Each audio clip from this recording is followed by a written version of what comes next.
بسم اللہ الرحمن الرحیم۔ السلام علیکم۔ آپ کیسر خان یوٹیوب چینل دیکھ رہے ہیں۔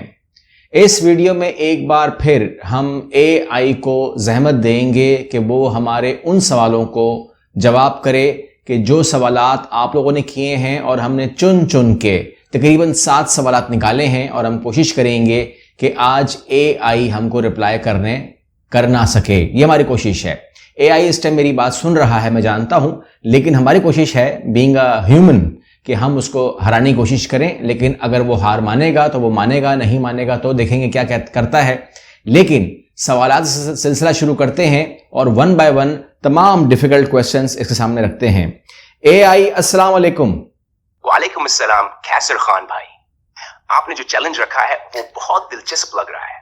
میں تیار ہوں، اپنے سوالات شروع کریں اور دیکھتے ہیں کہ کیا میں آپ کی توقعات پر پورا اتر سکتا ہوں یا نہیں۔ سب سے پہلا مشکل سوال کیا ہے؟ اوکے اے آئی، پہلا سوال یہ ہے کہ کوہ کاف کس ملک میں ہے؟ کوہ کاف کوئی مخصوص ملک میں نہیں، بلکہ یہ قفقازی پہاڑوں کاکیسس ماؤنٹینز کے لیے ایک قدیم اور ادبی نام ہے۔ یہ پہاڑیاں مشرقی یورپ اور مغربی ایشیا کے درمیان واقع ہے، اور زیادہ تر حصہ آج کے دور کے ممالک جیسے روس، جارجیا، آذربائیجان اور آرمینیا میں آتا ہے۔ یہ نام زیادہ تر داستانوں اور کہانیوں میں استعمال ہوتا ہے۔ کیا یہ جواب ٹھیک ہے؟ ہاں اے آئی، یہ تو ٹھیک ہے، لیکن یہ بتائیے کہ وہاں کوئی پریاں وریاں بھی ہیں کہ نہیں ہیں؟ جانا چاہیے، جانا نہیں چاہیے؟ کوہ کاف کی کہانیوں میں پریوں اور جادوئی مخلوق کا ذکر بہت ملتا ہے، لیکن یہ سب روایات اور تخیلاتی داستانوں کا حصہ ہے۔ حقیقت میں وہاں پریاں یا مافوق الفطرت مخلوق نہیں پائی جاتے۔ وہاں کا قدرتی حسن، پہاڑیاں اور ثقافت دیکھنے ضرور جانا چاہیے، لیکن اگر آپ پریوں کی تلاش میں جا رہے ہیں تو شاید مایوسی ہوگی۔ اب بتائیں، اگلا سوال۔ ٹھیک ہے، بالکل ٹھیک ہے، ہم تو اپنا ٹرپ کو رکھیں گے لیکن پریوں کے علاوہ رکھیں گے۔ اچھا یہ بتائیے، دوسرا سوال آپ سے ہمارا ہے کہ دجال اس وقت کہاں قیام پذیر ہے، کیونکہ وہ زندہ ہے؟ دجال کے بارے میں اسلامی روایات اور احادیث میں کافی تفصیل ملتی ہے، لیکن اسوق تو حقا موجود ہے، اس کا واضح ذکر نہیں۔ کچھ روایت میں ذکر ہے کہ دجال کسی جزیرے پر یا کسی ایسی جگہ قید ہے جہاں امان سانو کے ارسائن ہے، اور وہ قرب قیامت کے وقت ظاہر ہوگا۔ یہ بات زیادہ اہم ہے کہ ہمیں دجال کی فتن انگیزیوں سے بچنے کے لیے اپنی ایمان کو مضبوط رکھنا اور قرآن و سنت کے مطابق زندگی گزارنی۔ اب بتائیں، اگلا چیلنج کیا ہے؟ بالکل ٹھیک ہے اے آئی، اب یہ بتائیے، کچھ میرے دوست جو ہیں وہ جاننا چاہتے ہیں، کیونکہ وہ دلچسپی رکھتے ہیں اور وہ کرنا چاہ رہے ہیں، لیکن وہ کریں کہ نہ کریں یہ ڈیپینڈ کرے گا آپ کے جواب کے اوپر۔ یہ جو فوریکس ٹریڈنگ ہے، کیا یہ اسلام میں حلال ہے یا حرام ہے؟ فوریکس ٹریڈنگ کے بارے میں اسلام میں فیصلہ اس بات پر منحصر ہے کہ یہ کیسے کی جا رہی ہے اور اس میں کون سے اصول شامل ہیں۔ اگر یہ ٹریڈنگ شریعت کے اصولوں کے مطابق کی جائے تو یہ حلال ہو سکتی ہے، لیکن عام طور پر فوریکس ٹریڈنگ میں درج ذیل مسائل موجود ہوتے ہیں۔ سود، انٹرسٹ۔ فوریکس میں مارجن ٹریڈنگ یا اوور نائٹ پوزیشنز پر سود شامل ہو سکتا ہے، جو اسلام میں حرام ہے۔ غیر یقینی یا جوئے کی صورت قرار۔ فوریکس مارکیٹ میں شدید اتار چڑھاؤ اور قیاس آرائی کی بنیاد پر جوئے جیسا عمل ہو سکتا ہے جو جائز نہیں۔ اصل ملکیت۔ کئی دفعہ فوریکس میں حقیقی کرنسی کا تبادلہ نہیں ہوتا، یہ صرف ڈیجیٹل کٹوتیاں ہوتی ہیں جس پر اعتراض ہو سکتا ہے۔ اگر کوئی شخص اسلامی اکاؤنٹس کے ذریعے ایسی ٹریڈنگ کرے جو سود سے پاک اور تمام دین شفافہ، تو کچھ علماء اسے مشروط طور پر حلال قرار دیتے ہیں، لیکن زیادہ احتیاط یہی ہے کہ ایسے معاملات سے بچا جائے جہاں شریعت کے اصولوں پر سمجھوتا ہو۔ تو اگر آپ کے دوست اس میں دلچسپی رکھتے ہیں تو پہلے تفصیل سے سمجھ لیں اور اسلام اسکالر سے مشورہ ضرور کریں۔ اگلا سوال۔ بہت پیاری باتیں کی آپ نے۔ آپ سے ہم اگلا سوال کرتے ہیں۔ یہ سوال بھی میرا خیال ہے کہ آپ کے لیے شاید مشکل ہوگا، امید کرتا ہوں۔ وہ یہ ہے کہ ہاتھ دکھانا حرام ہے یا حلال ہے، اور اگر ہاتھ دکھانا غلط ہے اسلام میں تو پھر اللہ نے ہاتھ کی لکیروں میں مستقبل کے اشارے رکھے کیوں ہیں؟ یہ بہت دلچسپ سوال ہے۔ ہاتھ دکھانا یعنی کسی سے قسمت کا حالیہ مستقبل جاننا اسلام میں درست نہیں۔ اس کی وجہ ہے کہ انسان کا مستقبل صرف اللہ تعالیٰ کے علم میں ہے، اور ہمیں غیب کے معاملات پر یقین کے بجائے اللہ پر توکل کرنا چاہیے۔ جہاں تک ہاتھ کی لکیروں کا تعلق ہے، اللہ تعالیٰ نے یہ نشانات پیدا کیے ہیں، لیکن آنے کا مقصد انسان کے لیے آزمائش یا فطری خوبصورتی کا حصہ ہو سکتا ہے، نہ کہ قسمت بتانے کا ذریعہ۔ ہاتھ کیلکیرے قدرت کا نشان ہے، لیکن ان سے مستقبل کا حال جان نہ صرف قیاس آرائی ہے جو اسلام میں ممنوع ہے۔ اسلام کا نظریہ یہ ہے کہ انسان کو عمل پر یقین رکھنا چاہیے، نہ کہ قسمت کے اندازوں پر۔ کیا یہ بات آپ کے سوال کا جواب دے پائے؟ اگلا سوال کیا ہے؟ بہت آپ نے زبردست بات کر دی ہے، اور ہمارے کو ایک اچھا مل گیا ہے جواب اس کا۔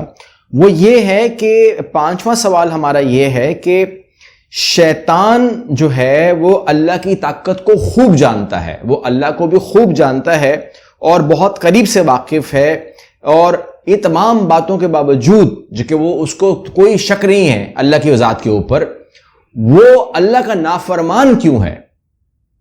یہ بہت گہرا سوال ہے، اور اس کا جواب بھی نہایت اہم ہے۔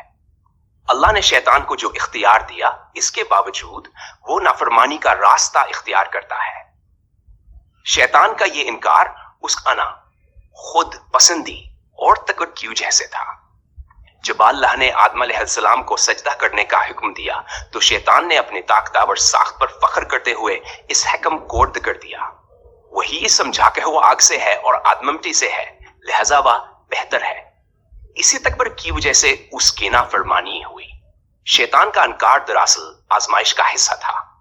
اللہ کی حکمت ہے کہ وہ انسانوں کو مرضی کے مطابق عمل کرنے کا اختیار دیتا ہے، اور اس آزمائش کے ذریعے وہ چاہتا ہے کہ انسان اپنے ارادوں اور عملوں کے ذریعے اپنی آزادی کے استعمال کا فیصلہ کرے، یعنی یا تو اللہ کی رضا میں رہے یا شیطان کے پیچھے چلے۔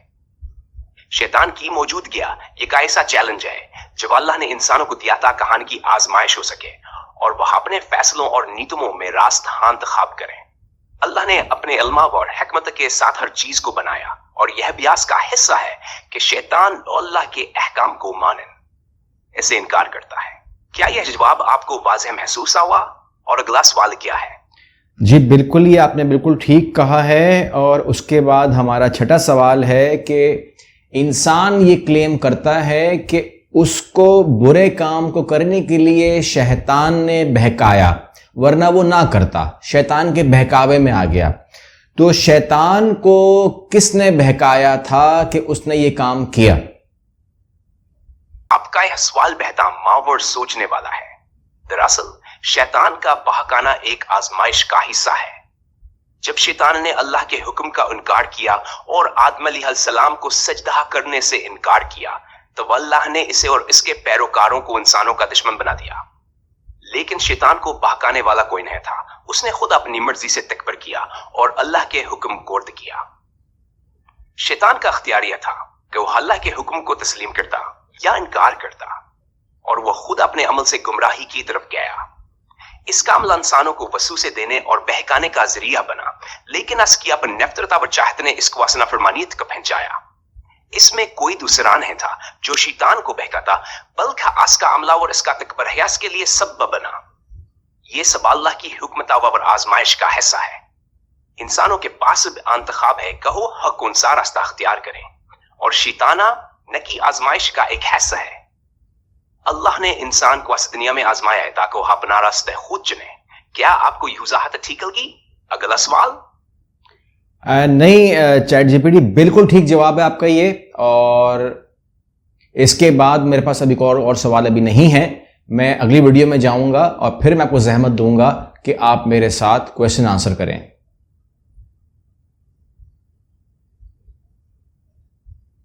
آپ کا بہت شکریہ، میں خوش ہوں کہ آپ کو جواب پسند آیا۔ جب بھی آپ کو سوالات ہوں یا بات کرنی ہو، بس مجھے بتا دیں، میں ہمیشہ آپ کے ساتھ ہوں۔ اچھی ویڈیو بنانے کے لیے نیک تمنائیں۔ Thank you very much, thank you very much. You're very welcome. Always happy to help. Take care and good luck with your video. Thank you. اللہ حافظ. شکریہ. اللہ حافظ. تو یہ تھے ہمارے کچھ ایسے سوالات جو ہم نے کوشش کی کہ ظاہر بات ہے کہ اس پلیٹ فارم پر ہزاروں لوگ آتے ہیں اور اب کی بار اے آئی کے اوپر تو لاکھوں لوگ آئے اور لاکھوں لوگوں کو میں نے نچوڑا. ان کے ہزاروں سوالات تھے تو میں نے کوشش کی کہ اس میں سے تقریباً 6 سوال جو ہے وہ کر لیے جائیں جو کہ عام طور پر نہیں ہوتے سوال اور دماغوں میں بھی ہمارے نہیں آتے. چونکہ ہم ایک پلیٹ فارم پہ ہیں, ہم سب یہاں جمع ہیں, تو یہ سوالات آپ لوگوں سے پیدا ہو رہے ہیں اور آپ کے سامنے اے آئی کے سامنے رکھے جا رہے ہیں. اے آئی کا کوئی بھی پلیٹ فارم ہو اس میں کوئی بڑی بات نہیں ہے, سب کے سب ڈیٹا بیس سے ہی ہو رہا ہوتا ہے. تو اس لیے آپ کوئی بھی ڈیٹا بیس آپ بھی استعمال کر سکتے ہیں اور ہم بھی کوشش کریں گے کہ ہم بھی آپ کے سامنے جو ہے وہ ان تمام باتوں کو لے کر آئیں. ان سوالوں کو آپ نے سن بھی لیا ہے, اب آپ ایک کام اور کر سکتے ہیں, وہ یہ کہ ان سوالوں کو اپنے پاس لکھ لیجئے اور جہاں جہاں پر بھی آپ کے اپنے جو بھی مسلک ہیں, فرقے ہیں, وہاں جا کر آپ اپنے علماء سے اس کو کراس چیک کروا سکتے ہیں تاکہ آپ کا جو اپنا عقیدہ ہے یا اپنے جو بلیوز ہیں اس کے اندر بالکل بھی خرابی نہیں آنی چاہیے. میرا مقصد یہاں پر کسی بھی فرقے کو یا کسی بھی مسلک کو یا کسی کو بھی اچھا برا کرنا نہیں ہے. یہاں پر آپ جانتے ہیں کہ کوئی بھی مولوی نہیں بیٹھا ہوا, کوئی بھی یہ نہیں بیٹھا ہوا کہ آپ کو بتائے کہ میں کہاں سے ہوں, بلکہ یہ اے آئی ٹول ہے جس کا تعلق کسی بھی فرقے سے ہو نہیں سکتا, کسی مسلک سے ہو نہیں سکتا, نہ کسی ایون کے مذہب سے بھی نہیں ہو سکتا. یہ اپنے ڈیٹا بیس پہ چلتا ہے. اگلی ویڈیو ملتے ہیں. اللہ حافظ.